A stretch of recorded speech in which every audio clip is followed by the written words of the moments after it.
Gordon est en train de cacher ses cartes. Là, pour l'instant, la seule chose qui m'étonne, on le voit bien, la Jeff Gordon, c'est qu'il n'est pas encore apparu en tête pour mener un tour. Attention, c'est reparti encore en deux plus belle avec un gros crash encore une fois, et c'est Biffle, j'ai l'impression, qui est à l'envers. Non, c'est Scott Riggs. C'est Scott Riggs avec vraiment, on va dire qu'au niveau artistique en gymnastique, ce serait bien classé, mais là, évidemment, c'est une autre.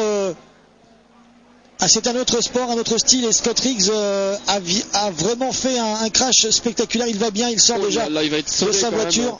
Il a dû prendre un paquet de si, au niveau de la sécurité, quand même, la cellule de sécurité fait bien son travail. Hein, l'habitacle est bien renforcé, bien étudié, mais quand même, à chaque fois, on a peur hein, pour ces pilotes. Nouveau drapeau jaune. 305, 310 km/h. Suffit que vous soyez airborne, et de nouveau Jimmy Johnson qui va finir avec une voiture complètement cabossée. Le public qui ovationne Scott Riggs, qui fait signe que tout va bien. On est soulagé parce que franchement, quand on va revoir les images, c'est impressionnant. Alors sortie de de Jeff Burton pardon, qui sort de la voiture 31.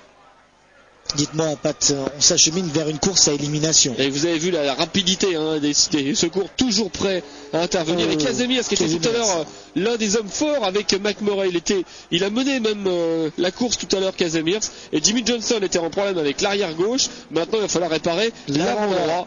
Décidément, je pense pas que le sort s'acharne, mais quand même, Jimmy Johnson est dans tous les mauvais coups aussi. On va revoir.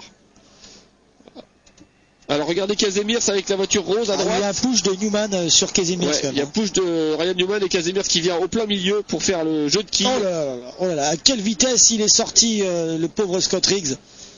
Il a fait un tout droit, il est remonté sur le virage. Il y a comme un fétu de paille là, c'est vraiment, on a l'impression que c'est des petites voitures qui sont projetées en l'air. Regardez la poussette du 12, Newman. Il n'était pas bien aligné, c'est pour ça qu'il a poussé en fait, mais Casemir s'était décalé par rapport à lui, ce qui fait qu'il l'a poussé à l'arrière gauche, et ça a décalé cette voiture 41 de quelques centimètres, et ça a suffi pour qu'elle parte en travers. Ensuite c'est à l'enchaînement. Je vais vous dire une chose, vous comprenez maintenant pourquoi Tony Stewart reste à l'arrière? Oui, c'est ce que Dallenbach disait. Hein. Il a vu qu'à l'avant, normalement à l'avant on échappe à tout, mais aujourd'hui c'était pas le cas. Il faut être en tête, et peut-être que Stewart a vu qu'il ne pouvait être en tête seul aujourd'hui, qu'il était un petit peu juste, qu'il n'avait pas de partenaire de draft, et il préfère être derrière pour maîtriser. Je pense que c'est peut-être la bonne solution pour aujourd'hui.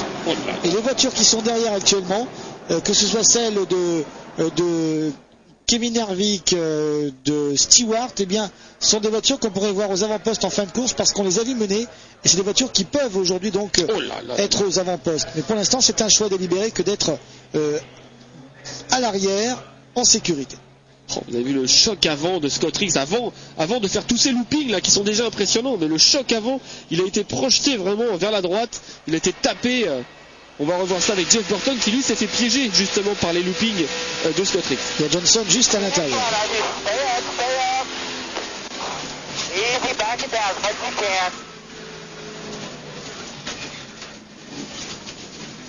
Oh là là là. Vous avez vu ça? Ça arrive devant vous, c'est comme un ovni quoi, qui a été devant Jeff Burton. Avec Rusty, voilà.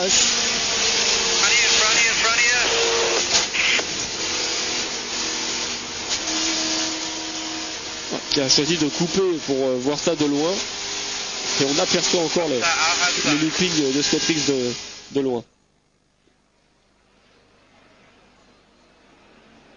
Ah, il y avait Biffle. Voilà, Biffle aussi a été tamponné dans tous les sens, à droite, à gauche, une nouvelle fois à l'arrière, à l'avant. On aura peut-être d'autres caméras embarquées qui vont être extrêmement spectaculaires. Hein. En tout cas, c'est le deuxième gros crash de la journée.